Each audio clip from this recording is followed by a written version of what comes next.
The gavel's crack echoed through courtroom 6C like a gunshot, but it couldn't silence the snickering from the gallery.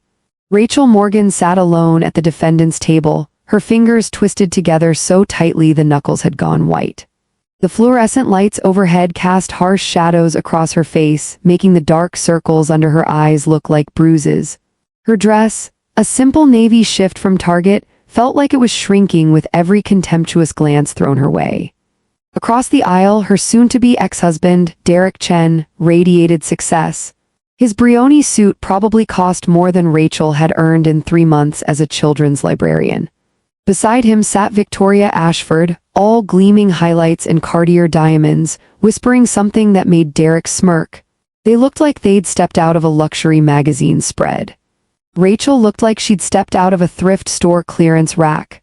"Your Honor," began Richard Hayes, Derek's attorney. The man's voice was silk wrapped around steel. "We're here to finalize the dissolution of my client's marriage to Ms. Morgan. A marriage, I might add, that was characterized by profound financial disparity and frankly parasitic dependence." Hayes paced before Judge Morrison's bench with theatrical precision. "Mr. Chen built Chen Digital Solutions from nothing. From a laptop in a studio apartment to a $47 million company. Ms. Morgan, meanwhile," he turned, gesturing dismissively at Rachel, "worked part-time at a public library making $28,000 a year. She contributed nothing to his success, not capital, not expertise, not even moral support, according to Mr. Chen's testimony." Rachel's lawyer, Jennifer Park, was fresh out of law school and clearly outmatched. She shuffled papers nervously, her hands shaking slightly. "In fact," Hayes continued, warming to his performance, "Ms. Morgan actively hindered my client's progress. She refused to attend networking events. She embarrassed him at investor meetings with her lack of sophistication. She had no ambition, no drive, content to stamp books while her husband conquered industries." Victoria let out a delicate scoff, just loud enough to be heard. She examined her manicure with bored superiority. Derek stared straight ahead, his jaw set, playing the role of the long-suffering genius finally freeing himself from dead weight. "We've submitted financial records spanning the entire marriage," Hayes said, slapping a folder onto the clerk's desk. "They show a woman who took everything and gave nothing. My client generously offers a one-time settlement of $15,000 to help Ms. Morgan transition to her new life. That's $3,000 per year of marriage, more than fair for someone who contributed nothing. $15,000 for 5 years of her life." Rachel felt a bitter laugh trying to escape her throat. The watch on Victoria's wrist cost more than that. Judge Morrison, a stern woman in her late 50s, peered over her reading glasses at Rachel. "Ms. Morgan, your initial filing requested 50% of marital assets and monthly support of $8,000. Mr. Hayes presents a very different picture. What's your response?" Every eye in the courtroom fixed on Rachel. The weight of their judgment pressed down like a physical force. They saw exactly what Derek wanted them to see, a pathetic failure clinging to a successful man's coattails. Jennifer stood, her voice wavering. "Your Honor, my client provided substantial emotional and financial support during the critical early years." "Objection," Hayes barked. "Speculation and emotional manipulation. Where's the documentation, the receipts, the proof?" The gallery tittered with amusement. Derek finally looked at Rachel, and the expression on his face made her stomach clench. It was pity mixed with irritation, the look you'd give a stray dog that kept returning to your pristine doorstep. That look shattered something inside Rachel. 5 years of making herself small, of swallowing criticism, of pretending his cruelty was love. 5 years of a lie she'd told herself was worth maintaining. The dam of quiet endurance cracked, and behind it was something Derek had never seen, her true self, the one she'd buried so deep she'd almost forgotten it existed. She leaned close to Jennifer and whispered something. Jennifer's eyes widened. Her mouth fell open, then understanding dawned, electric and transformative. Jennifer straightened, her entire bearing shifting from nervous rookie to confident professional. "Your Honor, we withdraw our previous request." Hayes smirked. "Finally some sense." "It was inadequate," Jennifer cut him off. "We're filing a new motion to dismiss any need for spousal support. My client requires nothing from Mr. Chen. However, we will be seeking immediate return of personal property left at the marital residence." property valued at approximately $89 million. The courtroom fell silent, absolute stunned silence. Hayes's smirk vanished. His mouth worked soundlessly, Derek's face drained of color. Victoria's head whipped around so fast her hair slapped Derek's shoulder. 89 million, Judge Morrison repeated slowly. From a librarian making $28,000 annually. My client's employment as a librarian, Jennifer said, her voice now steady and clear, was a personal choice, not a financial necessity. The memory hit Rachel like a freight train, so vivid she could smell the ramen they'd lived on for months. 7 years ago, their studio apartment in Queens had a radiator that clanked all night and a window that never quite closed. Rachel came home from her shift at Corner Brew Cafe, her hands smelling like espresso and her feet aching. Derek was at their card table desk, surrounded by energy drink cans and crumpled paper, his face illuminated by his laptop screen. "Ratch," he'd said, not looking up, "I'm close. This algorithm is going to revolutionize mobile advertising, I can feel it." She'd smiled, setting down a paper bag. "Brought you dinner, the turkey club you like." He'd finally looked at her then, really looked, and his eyes had been full of fire and dreams. "The server costs to test this properly are insane, and I need development software that costs $5,000. I'm so close," but his voice broke with frustration. Rachel had looked around their apartment. Every piece of furniture was secondhand, every dish chipped or mismatched. She'd been wearing the same 3 outfits for 2 years, rotating them for her 2 jobs, cafe by day, bartender 3 nights a week. The next morning, she'd taken the subway to a small jewelry shop in the Diamond District. In her purse was a velvet box containing a platinum and sapphire bracelet, the only thing of value she owned, given to her by her grandmother on her 16th birthday. It was Art Deco, exquisite, irreplaceable. She'd walked out with $6,200 in cash. "Where did you get this?" Derek had asked that night, staring at the money spread on their table. "I have my ways," she'd said with a bright smile, tucking the ache in her heart into a deep, hidden place. "Consider me your angel investor." He'd swept her into his arms, spinning her around their tiny space. "When Chen Digital Solutions takes off, I'm buying you a bracelet made of diamonds. 10 bracelets, I promise, Ratch. This is all for us, for our future." For us, that had been the promise, the mantra. The sacrifices had piled up like bricks in a wall. She'd taken on extra shifts until she was sleeping 4 hours a night. She'd sold her late mother's pearl necklace for $3,000 when Derek needed capital for his first office lease. She'd learned to cook gourmet meals on $20 a week for the investors he'd bring over. She'd been his cheerleader, his therapist, his unpaid assistant, his everything, all while he poured every ounce of focus into building his empire. The day Chen Digital Solutions secured its Series A funding was the happiest day of their lives. He'd burst through their apartment door, lifted her off her feet, and they'd drunk champagne from coffee mugs because they still didn't own proper glasses. But success, Rachel learned, changed people. Or maybe it just revealed who they'd always been. The studio became a downtown loft. The loft became a penthouse. Her thrift store clothes were replaced by designer labels Derek chose, telling her she needed to look the part. The passionate dreamer slowly transformed into someone cold and calculating. He started criticizing her lack of an Ivy League degree, her simple hobbies, reading, volunteering at the children's library. Her friends, who were teachers and social workers, not venture capitalists and tech executives. "You're not even trying," he'd snap after networking events where she'd spent most of the time talking to the catering staff. "These connections matter, you're making me look bad." She'd tried, she'd tried, but she felt like an imposter in that world of false smiles and transactional relationships. The harder he pushed her to become someone else, the more she retreated into herself. Then came Victoria Ashford, daughter of Lawrence Ashford, who ran Ashford Technologies, a major player in Derek's industry. A union between Derek and Victoria wasn't just romantic, it was strategic. Rachel had discovered them together in a photo on TechCrunch. Derek's arm around Victoria's waist at a gala he'd said he was attending with his CFO. The caption read, "Rising star Derek Chen and Victoria Ashford heat up the scene." The breakup had been clinical, not at their home but at a sterile coffee shop, cruel irony not lost on Rachel. "We want different things," Derek had said, stirring sugar he didn't take into his black coffee. "I've outgrown this. Victoria understands my world, she belongs in it. You were necessary for the beginning, I'll always be grateful. But this is the big leagues now." He'd slid separation papers across the table with terms so insulting they'd taken her breath away. He was erasing her, rewriting their history with himself as the solitary hero and her as disposable scaffolding, kicked away once the building was complete. Back in the courtroom, Hayes had found his voice.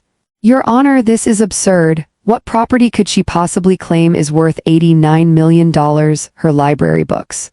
"I'm glad you asked," Jennifer said calmly. She opened a file. "First, there's a painting currently hanging in the penthouse living room. Convergence by Jackson Pollock. It was a gift to my client on her 21st birthday. Last appraised value, $38 million. Gasps rippled through the gallery. Derek actually laughed, a sharp, disbelieving sound. "That's insane. Rachel's father was a high school teacher and her mother was a nurse. They lived in Ohio. Where would she get a $38 million Pollock?" "Second," Jennifer continued, unruffled, "there's a Patek Philippe Sky Moon Tourbillon watch, reference 6002G, kept in the master bedroom safe. Value, approximately $1.5 million. Derek's laugh died. He remembered that safe. Rachel had installed it when they moved into the penthouse. She'd said it was for sentimental documents. He'd never asked what was inside, too busy with company business. Third, a first edition collection of F. Scott Fitzgerald works signed, kept in the study. Value $4.2 million. And fourth, Jennifer's voice dropped for effect, bearer bonds issued by the U.S. Treasury, face value $45 million, also in that safe. The courtroom erupted. Hayes was shouting objections. Victoria had gone pale, her eyes darting between Derek and Rachel like she was watching her carefully constructed future collapse in real time. "Your Honor," Hayes bellowed, "this is fantasy, fabrication, where's the proof?" Jennifer pulled out a document. "This is a notarized statement from Whitmore and Associates, executors of the Whitmore Family Trust, with insurance documentation for all items listed. All registered under the name Rachel Elizabeth Whitmore Morgan." The name landed like a bomb. Whitmore. Victoria's hand flew to her mouth. Her eyes went wide with horror. She knew that name. Everyone in their world knew that name. Whitmore Industries? The Whitmore Foundation. Whitmore Global Holdings. A business empire spanning pharmaceuticals, real estate, technology, and media. A family so wealthy they made Derek's $47 million company look like a lemonade stand. A family so private that the patriarch James Whitmore hadn't been photographed in public in 15 years. Derek's mind raced, trying to connect impossible dots. Whitmore. Rachel had mentioned her father once or twice. They were estranged, she'd said. He was difficult, disapproving of her choices. Derek had pictured some stubborn small-town teacher upset his daughter had married an ambitious entrepreneur. He'd never asked her father's name. It had seemed irrelevant, a relic from a past he'd encouraged her to leave behind. "As in James Whitmore?" Hayes croaked, his voice barely audible. "The very same," Jennifer confirmed.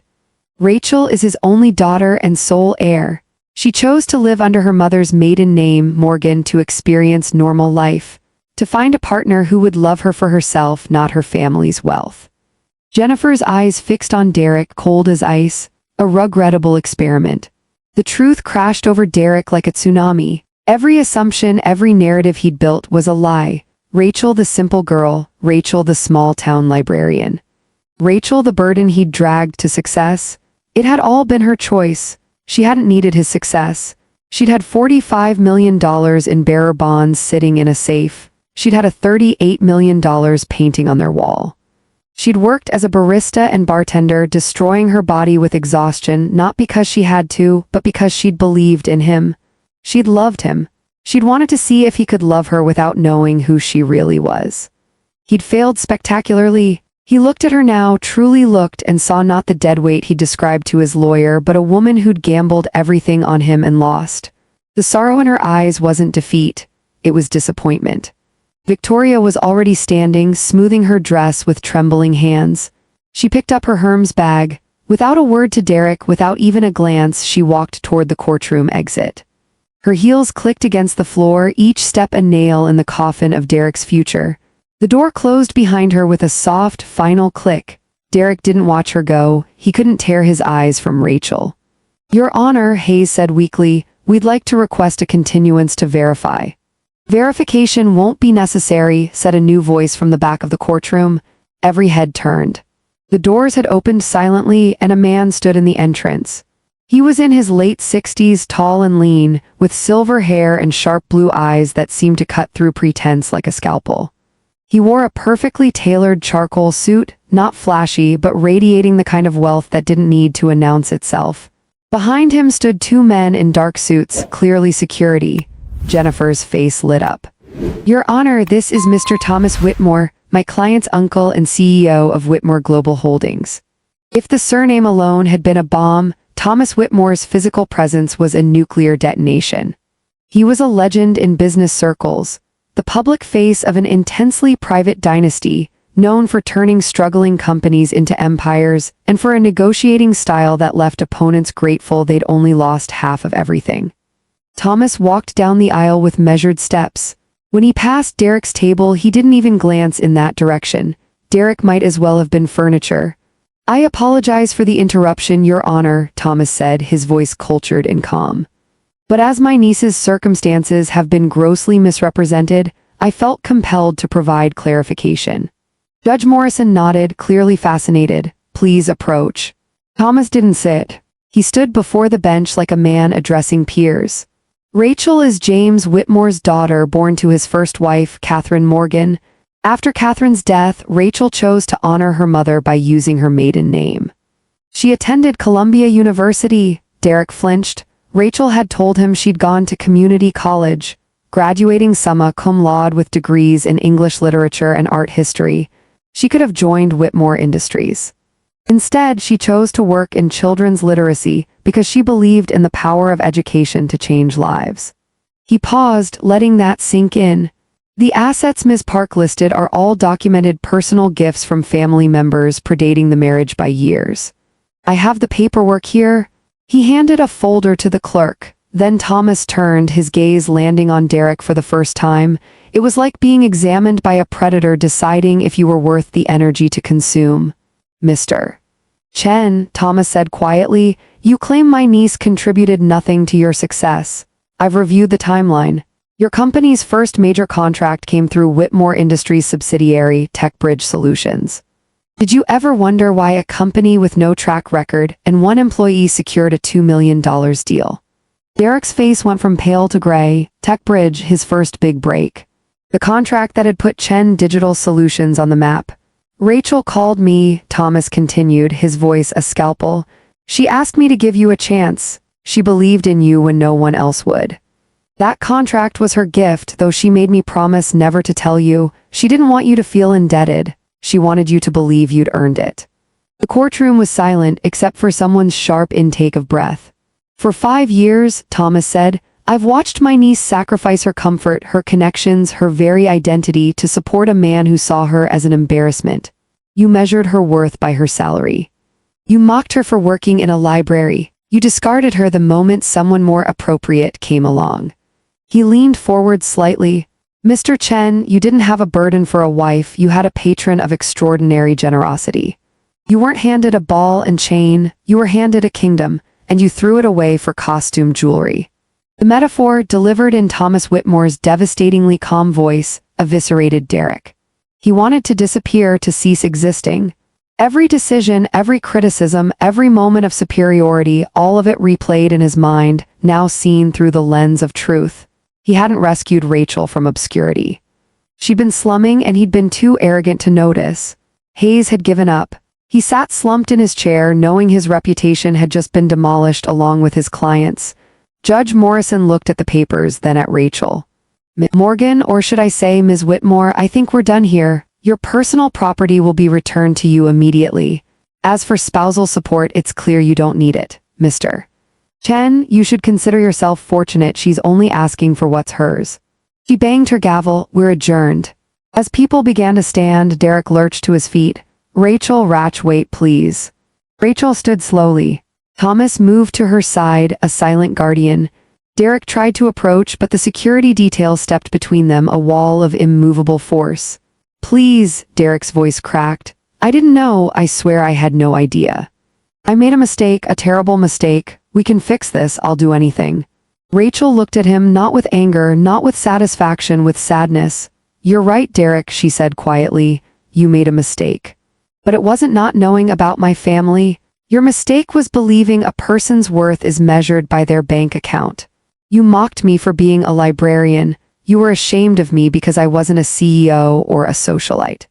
You saw no value in kindness or loyalty or love unless it served your ambition. She took a step closer, forcing him to see her. The money doesn't change who I am. I'm still the woman who worked double shifts to support your dream. I'm still the woman who sold her grandmother's bracelet because you needed software. The only thing that's changed is now you see me as valuable. And that, Derek, is why we're done. You didn't fall in love with Rachel Morgan. And you don't deserve Rachel Whitmore. She turned and walked away, Thomas at her side. Derek stood frozen, watching her leave. The courtroom emptied around him until he was alone with Hayes, who was packing his briefcase with shaking hands. This will be all over the news by tonight, Hayes muttered. You're finished. He was right. Within hours, the story spread through tech and business circles like wildfire. The headlines were merciless. Tech CEO divorces secret heiress. Billionaire's daughter worked as librarian while married to ungrateful entrepreneur, Derek Chen, the man who had everything and threw it away. Investors fled Chen Digital Solutions. Clients canceled contracts. The board forced Derek out. Victoria married a hedge fund manager 6 months later. Derek's penthouse was sold to cover debts. Within a year, Chen Digital Solutions was defunct, absorbed by a competitor for pennies on the dollar. Derek ended up in a modest apartment in Jersey City, doing freelance consulting for startups. Sometimes he'd see coverage of Rachel, now openly using Whitmore at charity events or foundation launches. She'd established the Catherine Morgan Whitmore Foundation for Children's Literacy, a $200 million endowment. One evening, Derek saw her on the news. She was at a library in the Bronx, surrounded by children, reading them a story. She wasn't wearing designer clothes, just jeans and a sweater, and she was smiling, genuinely smiling in a way she never had with him. He understood then what he'd lost. Not the money, not the connections, but her. The woman who'd loved him enough to give up everything, hoping he'd love her for the right reasons. He'd been handed a kingdom, as Thomas Whitmore had said, and he'd traded it for fool's gold. Rachel's story became legend in business schools as a case study in values and judgment. But for Rachel, it wasn't about revenge or vindication. It was about reclaiming herself. She'd tested a hypothesis. Could she find love without the burden of her name? The answer had been painful but clarifying. Now she was free, free to live authentically, free to use her resources meaningfully, free from the weight of Derek's contempt. In a small library in the Bronx, surrounded by children who didn't care about her net worth, Rachel Whitmore had finally found her kingdom. And unlike Derek, she knew exactly what it was worth. And here's another one. If you were Rachel, would you have revealed your identity in court, or would you have just walked away quietly? There's no right answer, but I want to know what you would do.